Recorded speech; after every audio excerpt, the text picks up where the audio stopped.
Legend tells us that he would live in a place that he would never bother to clean it. When it became dirty, he would suddenly move to a new location. And there's been talk that he's lived in at least 90 to 100 different locations throughout his life.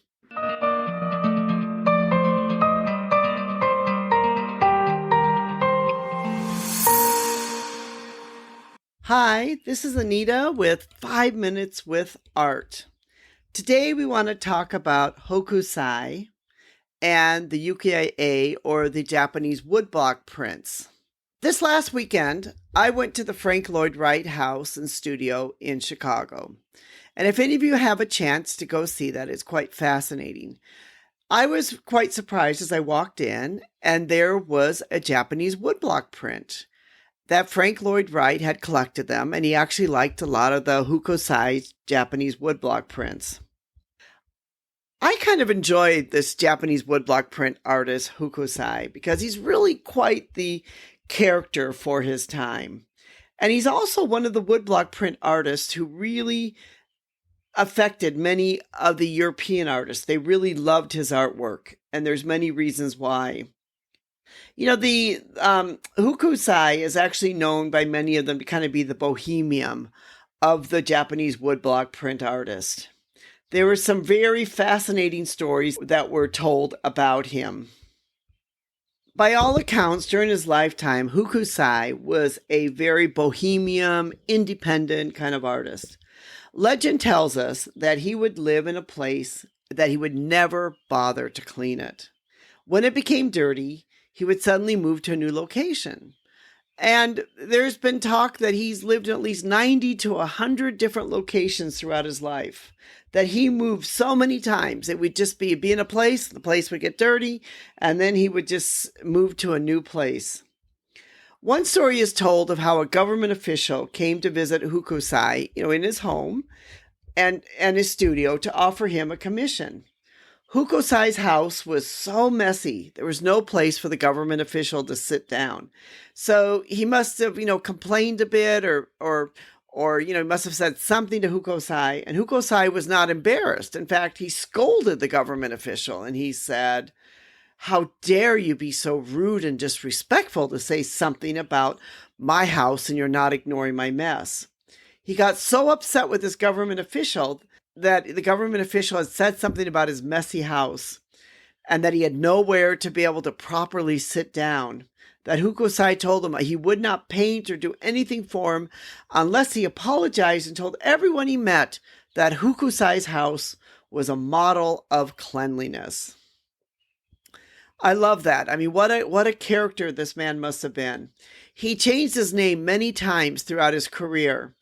And sometimes he would sign his name when he got older.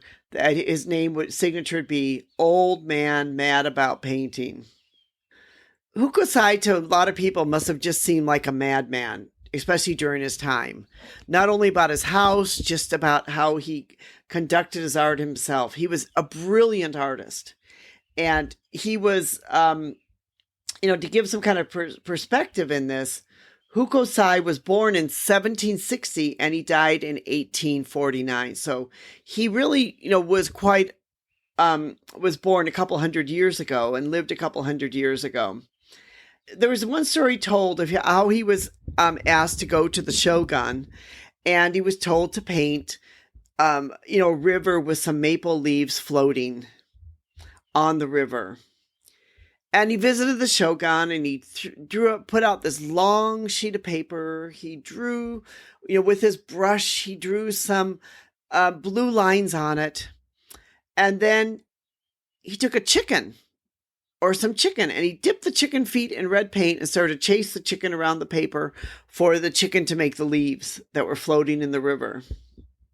He was also known to be quite an interesting artist. Like, he would publicly do some art displays, and where he was known to take a piece of paper, outside on the street, and he'd use a broom and he would start painting. So he kind of was sort of this original, type of what we would almost consider to be a modern artist, but he lived in the 1760s. This is one of the reasons why I think Hokusai is such an interesting artist to know about, and one reason why as an artist, he inspired many other artists as Vincent van Gogh, Claude Monet, even Frank Lloyd Wright.